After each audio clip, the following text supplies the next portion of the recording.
Most young women, and women in general, have been so manipulated and deluded to appeal to the male gaze and appease it too. It became so second nature to us that I feel like we don't even realize how much of the clothes we wear are actually geared towards men, and how we centered our whole identity around them.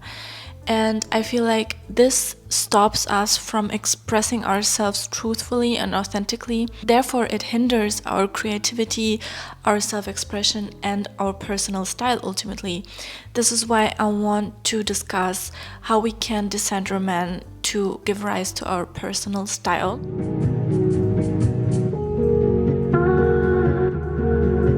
As a short disclaimer, I'm not going to speak ill of men in this video.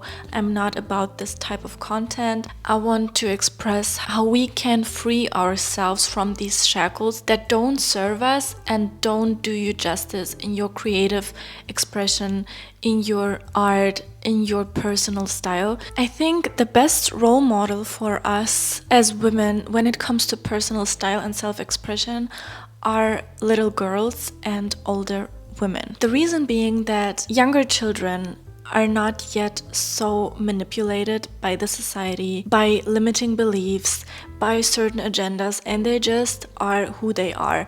They express themselves fully and are not afraid of doing so. They don't have limiting beliefs in regards to bold colors, bold patterns, bold extravagant dresses. I mean, nearly all little girls love everything glittery, everything pink, everything bright, everything in your face.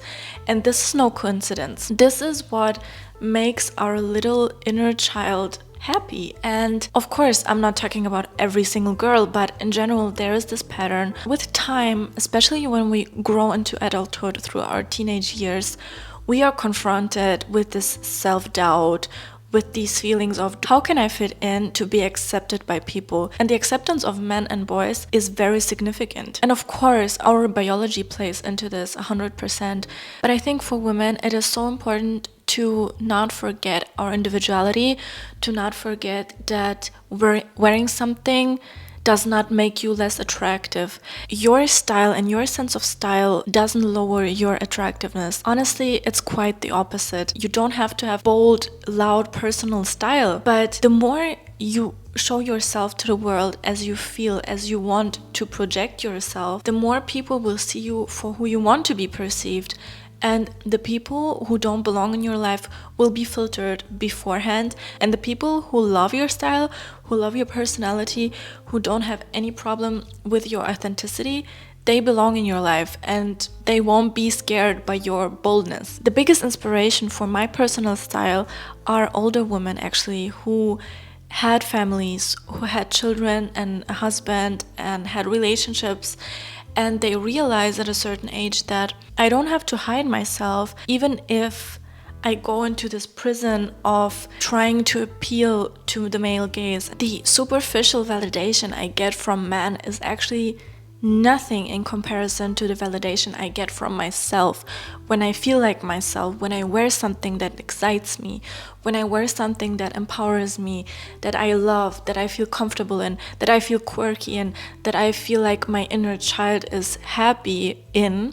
This is actually much more important to them. I have this aura about them and it's just so nonchalant but at the same time glamorous and absolutely chic and effortless and just so inspiring to me, honestly. And I realized that older women who maybe went through hardships in their life, they embrace this inner sense of carelessness that children often have when they wear something quirky, plushies in their car, like this art teacher type of style. This is actually what makes them happy. This is not, they don't want to appeal to men. They don't care about men, like at all, because they have been disillusioned. And I want you to be disillusioned as well. I want you to be so obsessed with yourself and your interests and what makes you happy that you don't have the mental capacity to care about it anymore, that you don't care genuinely what men think about you, because it won't give you that what you think it will give you. And even if you think consciously that you don't care about it, have second thoughts about it. Really think deeply and contemplate if that's truly the case, because it's so deeply ingrained in us and we have to train our way outside of this prison cell. This is something that I want us younger women to embrace too, that the harder you try to put yourself in a box to appear more attractive, to appear more high value, to appear more feminine, the less it will bring yourself to you, to your inner happiness, to this excitement of wearing an outfit and rocking it and feeling extremely comfortable in your skin, which is actually true attractiveness, which is so much more valuable, not to the outside world, but to yourself. And speaking of decentering men, I want you actually to not only decenter men, but to decenter every limiting belief that controls your style. I talked about how chromophobia, for example, is such limiting belief. It's a fear of color, which is also ingrained in the collective consciousness and does not serve your style. It does not serve your self-expression. Therefore, it needs to go. We need to train ourselves to stop caring about those things. And I think this is easier said than done, right? But I mean, at least acknowledging the fact that we are all in some certain capacity controlled by something that is outside of us, or at least these limiting beliefs were put onto us that we have accepted as our own, and that now we feel like we cannot do our makeup a certain way because men won't find that attractive, or we cannot cut our hair. We can't let our quirkiness and uniqueness shine through because it's not attractive. This is not what men want. Who cares what they want, actually? If you show yourself truly authentically in a way that makes you happy, that makes you feel excited, this is the most attractive person you can get. And this does not mean that your idea of personal style and beauty has to conflict with traditionally feminine aesthetics. This does not mean that. For me personally, I really like feminine qualities in my style and my looks. This is my personal preference. Why do I know that? Because this is what truly excites me, and this is what has excited me since I was a child. I really loved the old Hollywood glamour of women, and I didn't even have the concept in my mind yet that this is something I should aspire to be. At the same time, I love quirkiness. I love a little bit more chaos. I love all of these things equally. And what I stopped doing and what I stopped trying is to put myself in a box. And I don't really like clean girl makeup. I don't care. I will do my liner every day, and this may be conventionally attractive, but even if it wasn't, I would do it anyway. And this is the point where I would love you to be in. This is the headspace where I would love for you to create your outfits, your personal style, your mood boards, your Pinterest boards, if you do that, even though you shouldn't, if you saw my video of why Pinterest ruins your style. Girl, I just want you to have fun. I just want you to embrace yourself and your inner child and your inner girl, because she deserves it. Your inner child waited for you to become an adult to wear certain things, and now you're just wearing this.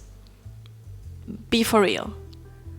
Like, she would be so annoyed by you. How do we actually decenter men? By embracing our own hobbies, by reading, by watching movies, by connecting with women in our lives, by listening to our mothers and grandmothers and elderly women in general who have wisdom to share with us, to not think about these things that they tell us as, you don't understand me, you don't get me, because girl, they get you. They were there before you were there. You are not living in a vacuum as a woman. There were women before you, there will be after you. You're not alone in this. And if you open the internet, there are so many forums for women, so many women all around the world who don't have immediate connections in their life, maybe find connections online. We have this great gift of communicating, of building communities. I'm so happy I actually started this YouTube channel, because the amount of intelligent and wise and interesting women I get to share my thoughts and interests with is so amazing to me. And it makes no time actually and no place in my mind to worry about what men think about me. It doesn't come to my mind anymore. It just doesn't. It helps to read about women who were style icons, who were exceptional in one field or another. It makes me so inspired. The more I learn about art and fashion and the sensibilities of designers, the less I care if it's attractive to a certain gender. I just don't care. All I care about is how I connect with these things and how I can embrace and communicate this through my style. And as David Kibbe shared it in his book, you share the sidewalk, meaning you're not alone, you communicate with your style, but be mindful of what you're communicating. Do you want to communicate to some dudes on the streets that you're attractive? Is that your goal? Or do you want to embrace your authenticity and inspire that little girl that will remember the way you dressed for the rest of her life and be inspired by that? Choose it wisely. Choose it wisely and understand that male validation will never, ever satisfy you in your innermost, deepest desires. It will never satisfy you. Let's muse about this concept. I would really love to know if you ever felt that way, if you ever consciously recognized that this was the case for you, your experiences, your perspectives, and your thoughts on this. Let's muse, and I can't wait to see you in the next one. Bye-bye.